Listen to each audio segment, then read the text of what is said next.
Welcome to Well Played Podcast, a show on all things playful and joyous. This podcast is about bringing playful learning back into our lives.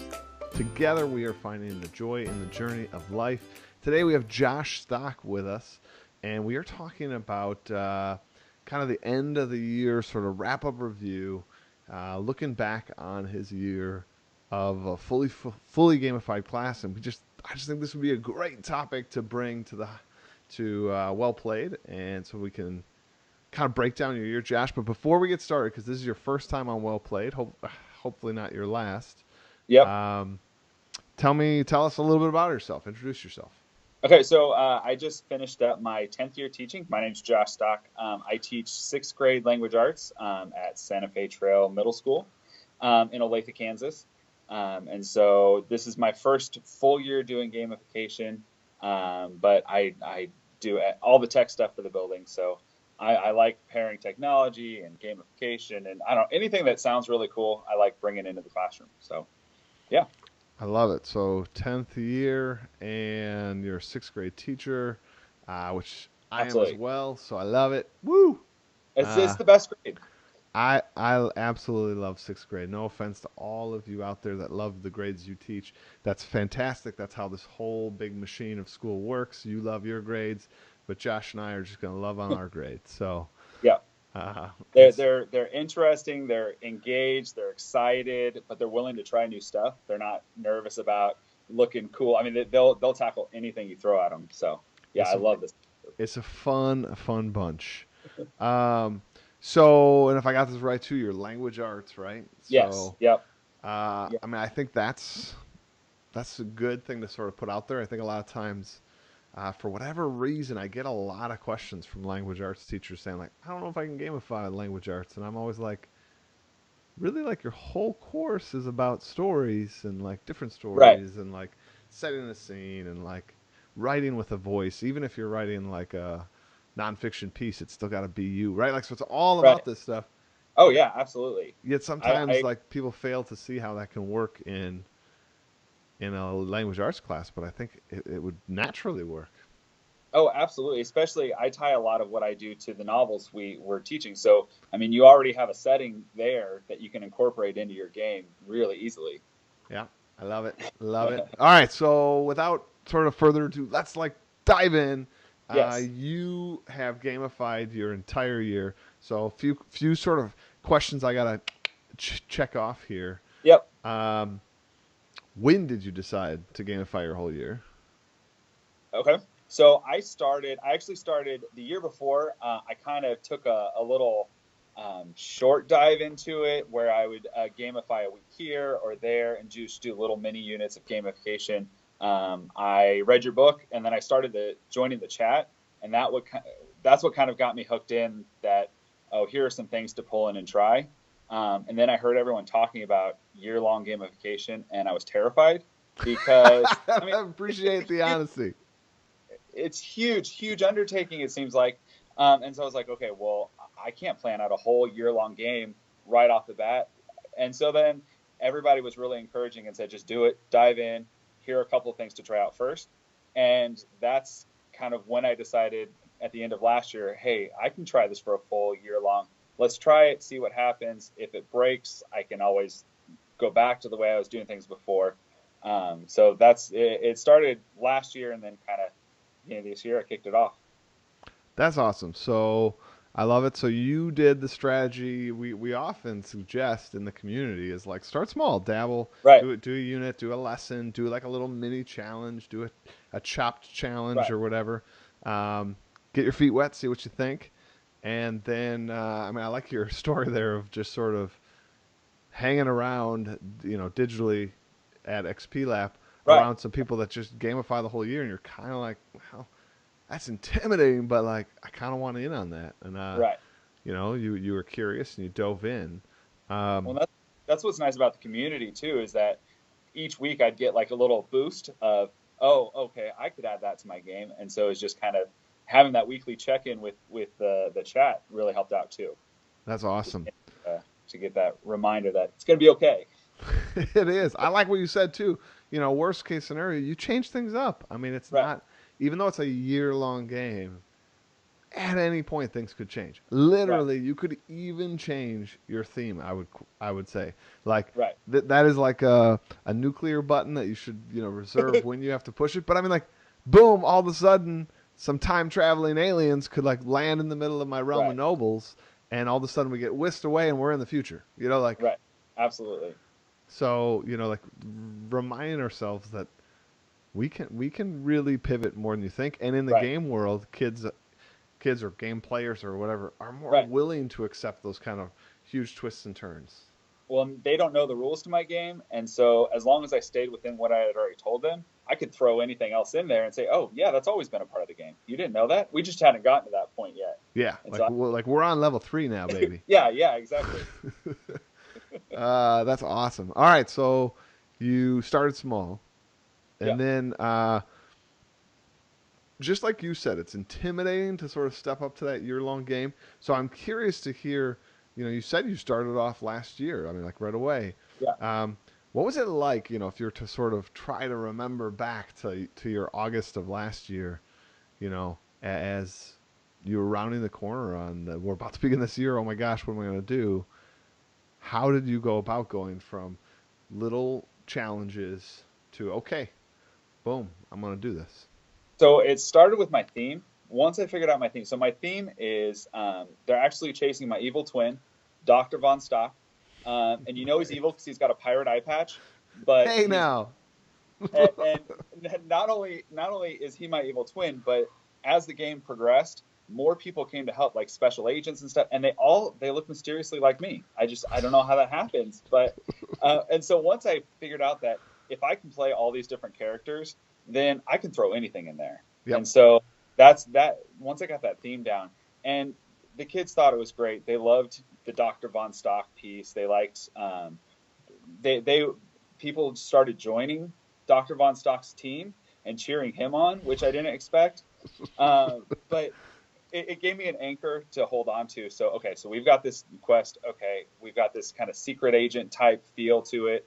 Once I had that, then I could just start attaching things to it. And then when I come up with an idea, I'd say, okay, so I want to add this element to my class. Let's, okay, how does that fit in with a secret agent or battling this Dr. Von Stock? And so once we did that, it was great. Yeah, I mean that's typical advice we hear on this show, Twitter chat, and everything. Like you start with that theme, Yeah. and I mean what I would like to tease out a little bit. I think you're sort of saying it is that in reality, you when you gamify a whole year, it doesn't mean every single like lesson, every single day is some sort of No. some sort of murder mystery like thing that they're going on. It is this sort of hum in the background that's always there, and you can sort of tap into it. You can, like you just said there, like okay, hey, I want to add this to my game, or I want to add this to my class, or there's some sort of concept I want to get across to the kids.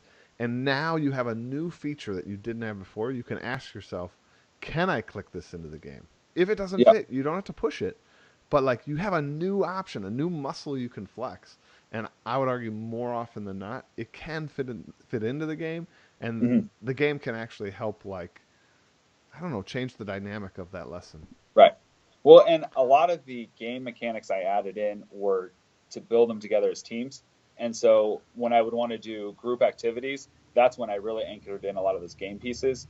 So they had their guilds, and we read a book called The True Confessions of Charlotte Doyle, and she's this girl on the ship. So each of them had their own guild ship that was competing against other ships in the fleet. And it was cool because I would add challenges that would appear in the book to their ship. So like when a hurricane would attack, well, all of a sudden they had a hurricane attack, and then they had different things we were covering for language arts, like figurative language, different things like that, that they had to complete just to prepare for that hurricane that was going to come. And so it brought in elements from the book into my game, but also kept them competing against each other at the same time. I love So that too. Again, it's a great example for like language arts teachers out there. yeah, Using sort of the pace, the pulse, the feel of what's happening in the book bringing that into your classroom, even if it wasn't the same. I mean, it sounds like you tried to Right. keep it a little bit the same, but even if it wasn't, if some sort of like climactic things happen, if there's some sort of danger in the book, maybe introduce a similar danger element to Right. your class game, even if it's not a copy of the same. Right. Well, and I gave them cannons for their ships that they had to earn. So that wasn't in the book, but it definitely added to the game. Nice. I love it. All right, so we kind of get a feel of what your game's about. We get a feel that like you had that theme, and then that like sort of helped you sort of attach things to it. But now we gotta get down to the business of what we're talking about here today. We're really talking about looking back. You know, here we Yep. are. It is July. You're finished with that year. You have completed roughly 180 days of a Yep. year-long game. What do you think? I absolutely loved it. The thing that I look at it as is that was year one. And so it's kind of that building block of each year I'm hoping to add things to it instead of there were things that I wanted to try this year, but I didn't want to try to do everything at once and get overwhelmed. And so there are things that I want to try next year that are just going to build onto what I did this year. And just constantly adding things, tweaking things, changing things up. For example, I'm hoping to have some sort of money system or something like that to buy different items into the game. And I want to have items that will work together with other items in the game. And so I'm just constantly now every time I'm doing something, I'm like, okay, well, that would be really cool for the game. Let's see if we can pull that in. So I love this. I don't know, this attitude that I find with a lot of gamifiers. You know, once they do it, once they get over that hurdle, it really is. I yeah, don't know, like maybe this is too much. I'll admit it's too much for me to say this, but I'm gonna say it anyways. It's sort of life changing. Like I can't absolutely. picture teaching without this. Like I like Right, that game. I like what it does, and you as an educator. So even like I love what it does for kids. Perfect. But let's set that aside for a moment. I love what it does for like us teachers. Like right, it gets us back into being creative. Some of us are at districts where you're part of a huge team. You're like all the whole fifth grade or sixth grade has to teach the same, you know, right, to the same district test. But here's a spot that's like you are bringing like this is Josh's idea right. in Josh's world, and you're inviting students to that space and building a relationship with students around that. Well, I'm excited about as kids get older because we have a really strong family community around here, and so I'm excited for little brothers and sisters who hear about the game come up, and they're like, "Oh." So I'm starting a Wall of Legends. I had 5 kids, my top 5 scorers last year. They're going to be on my Wall of Legends in my room, and I'm excited for them to come back and say, "Oh, am I still up on the wall?" Well, sorry, you got knocked off Yeah, last week knocked by off. your brother. That's awesome. I love. I mean, that's maybe it's the history teacher in me, but like I really encourage all of you out there that are thinking about doing even small gamification, even if you do it for one unit, Right, like document some of the measurable things in there so that you can have kind of your own world record right, sort of situation. Or as Josh has pointed out, if you do build kind of a larger game that's really experiential, like the kids just become a part of that world, it's so awesome to have that like lineage that happens, that like right, brothers and sisters, neighbors, people that talk about it, you know, like, or I make announcements sometimes in the lunchroom so that like the fifth graders hear it as well as like my right, current sixth graders. And then like you have the seventh graders that did it last year, the eighth graders that did it, that are like asking you questions. Who's winning the game? How's this going? Are you at this unit yet? Did this yeah, happen? Do you still have that in the game? Like, oh man, it's just so exciting. Like, and I don't think that happens to the level it happens in a non-gamified class. Like I get right, so many questions about, is this happening still? Did that happen? Oh, did that twist and turn take right, place this year? Which teams in first? No other like class do I feel like it's that level. Like, you know, we all get a right, question from the kid that you really touched and that relationship meant something. right, They'll ask you, how's the year going? Like, what unit are you on? But I mean, I have kids genuinely asking, like, is my house in the lead? You know, and like, right. you're a 10th grader. What, like, what?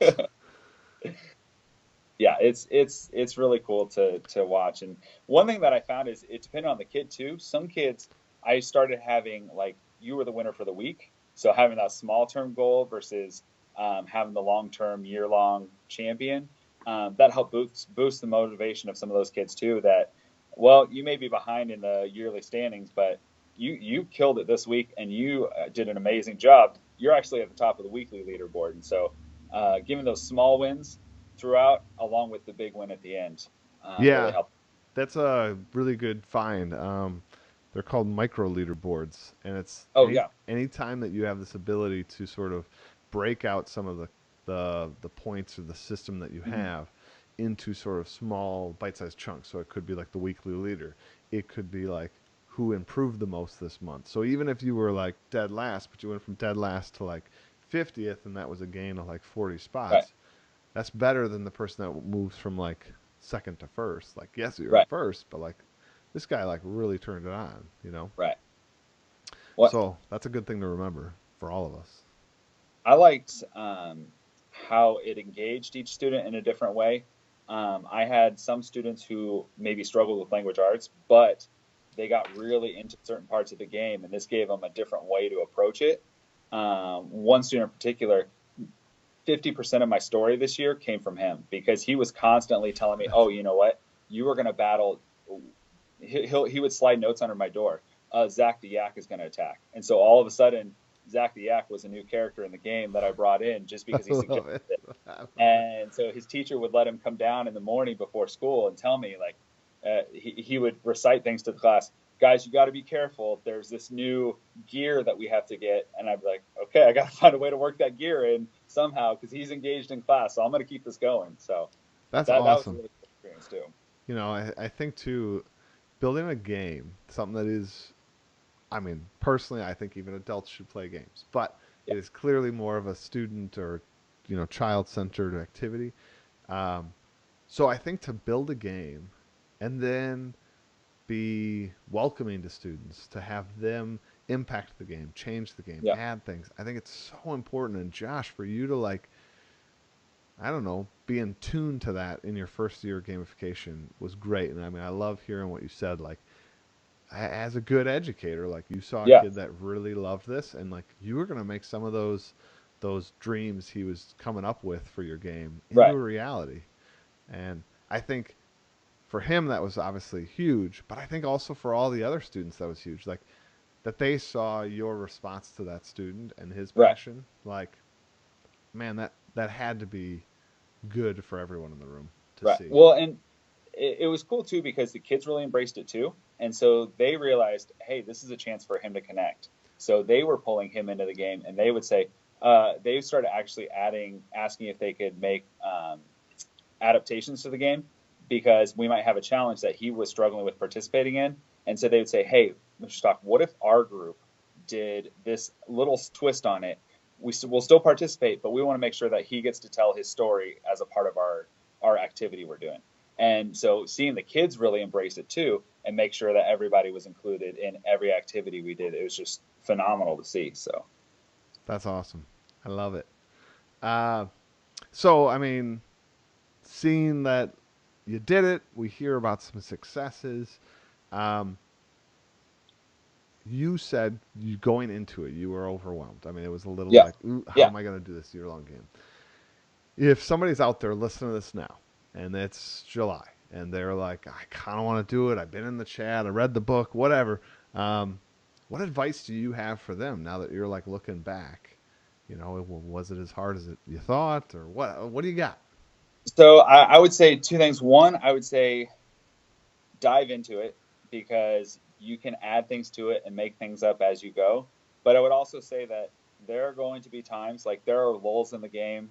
I mean, there would be a week or two where game would kind of die out. We'd be having other things we were trying to tackle, and that was okay too. I really part of it was just giving myself permission to you know what there are going to be times Yes, to break, and the kids needed a break from it too. And so really dive into it, but realize that it's okay to take a break from the game for a little bit. So those would be my two suggestions. I think that's that fabulous second suggestion that that reality that like sometimes things got to ebb and flow a little bit, Right. and actually sometimes by creating a little valley, you're giving it an opportunity to have a peak. Right.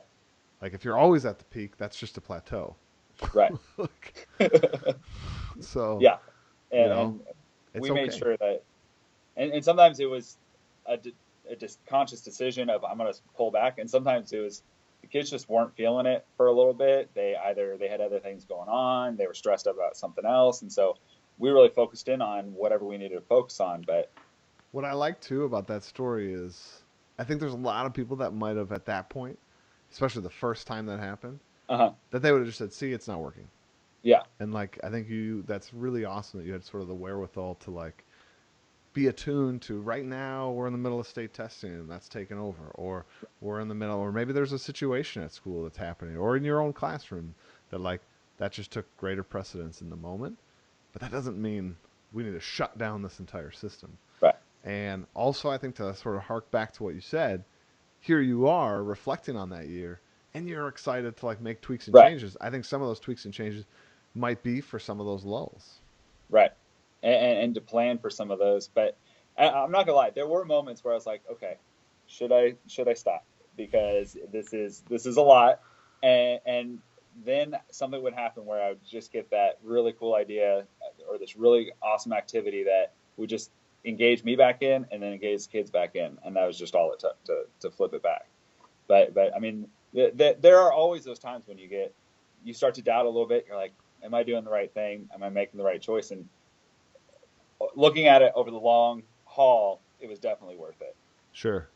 And I gotta tell you too, as somebody that now has done it for a lot of years, it becomes easier. Like, Yeah. because I mean, I've said it before too. Gamification is not the silver bullet if you're looking for easy. Right. Um, it is a lot of work, but hopefully it's fun to craft that and think through those things and add those elements and be adaptive and flexible Right. in your design.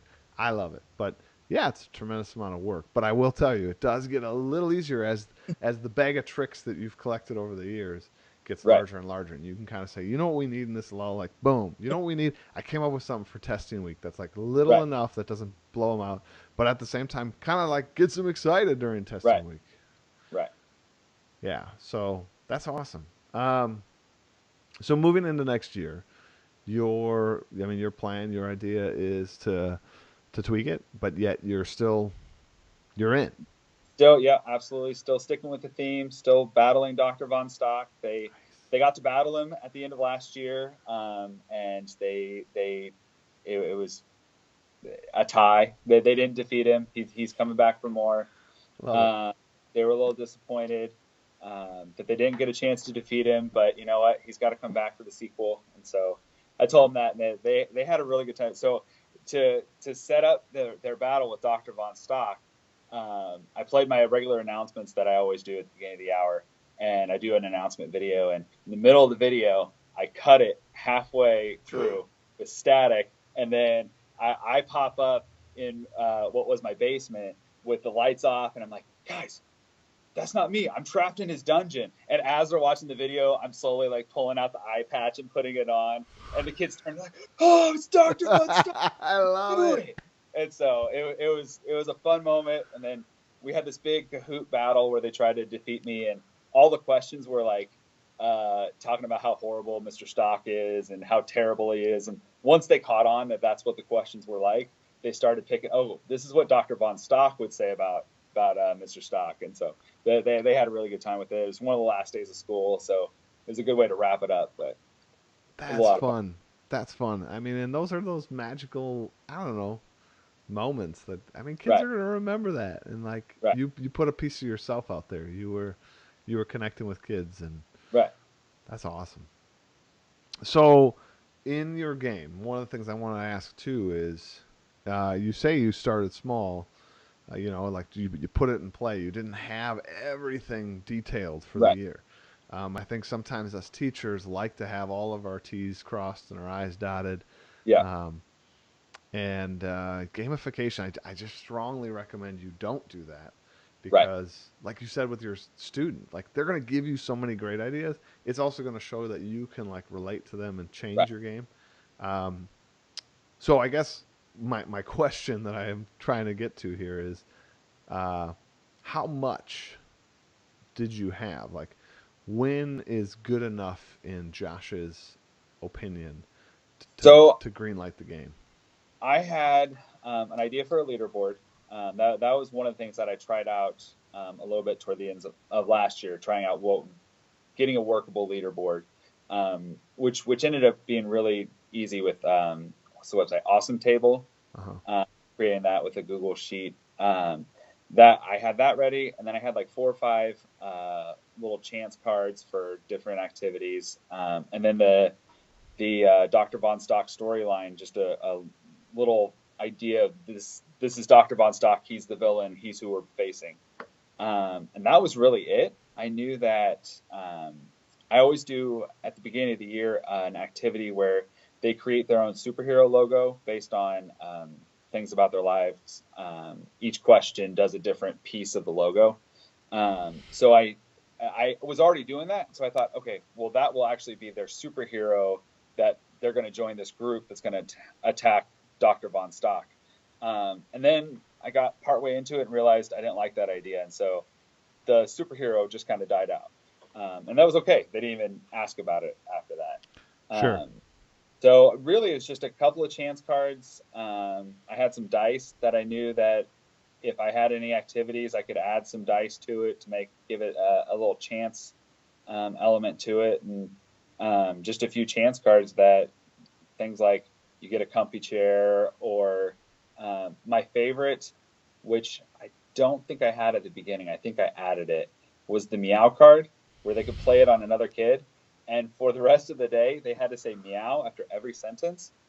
Well, what I forgot to do is I forgot to tell the rest of the staff that we were doing this. And so they said, especially in the lunchroom, it was awful. They said that kids were like saying meow, and the teachers in there were getting irritated. They were like, what is going on? Why will these kids not stop? And I have to. Mr. Stock said it. And so it got back to me. You mean Mr. Stock said I had to meow? Yeah, it wasn't me. It was their teammate. I mean, obviously, I wouldn't do that. But and then I also created a new special card that would block the meow card, just so I didn't have to do it. And anytime they would play it on me, I'd be like, all right, here you go. Here's a card to block that card that you were trying to play against me. That's So awesome. I I love it. wasn't And going those are like, those are some just good, usable things. Again, you can have lots of fun with your game. You know, Right. I'm glad to hear that you did that as well. I look forward to hearing how your game sort of changes in this coming year. Right. I can't believe it. Like 30 minutes went by like Wow. that. We're here at reflection time. So, All Josh, we're definitely going to have you back on, because there's just a Absolutely. lot more I want to break down with you about your game and other potential things to add to both of our games. Yeah. But are you ready? You ready for this reflection time? I'm ready for reflection time. All Ready right. to reflect. So here we go. It's a good little quote that sort of resonates with what we're talking about. It says here, what appears to be the end may really just be a new beginning. So here you are, end of the year. You wrapped it up. How does this quote resonate with you? I love it, because that's kind of where I look at anything I do with teaching. Is I'm like, okay, this is a new opportunity to take what I loved that I was doing before and just continue to add and build on it. It's a new group of kids. It's a new group of circumstances. Everything is going to be slightly different, but I like that it's not just the end of something, but something new is coming out of it, and I'm excited for it. And and like I said, it's the sequel. I'm ready for part 2 of the game. That's right.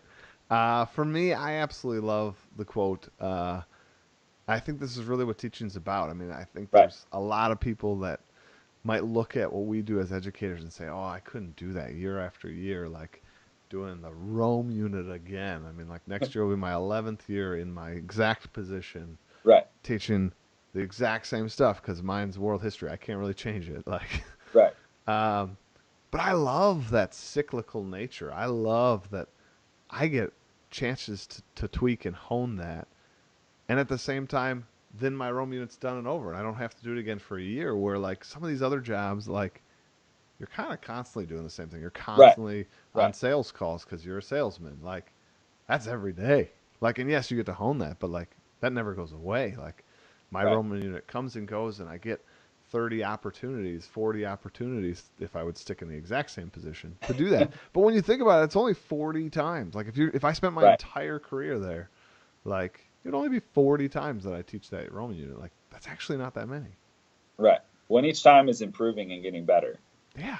So I don't know. I love it, and I love this idea that like it's not really an end. It's just the next beginning. Yep. I think that's awesome.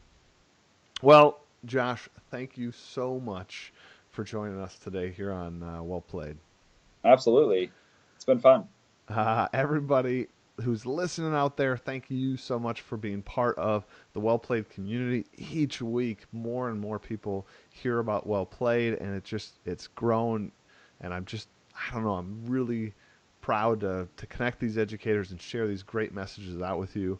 On that note, it's still not too late to sign up for the Hive Summit. So go to hivesummit.org, register. It's going to be free PD that starts August 1st through the 14th, all done online. Lots of great videos. You can totally check these things out in your PJs, on your couch if you have to. But I would love to have you part of the Hive Summit as well. It's another great community that I think is growing and is going to be great. So as always, thanks for listening. It's truly an honor having you guys each and every week. Peace out.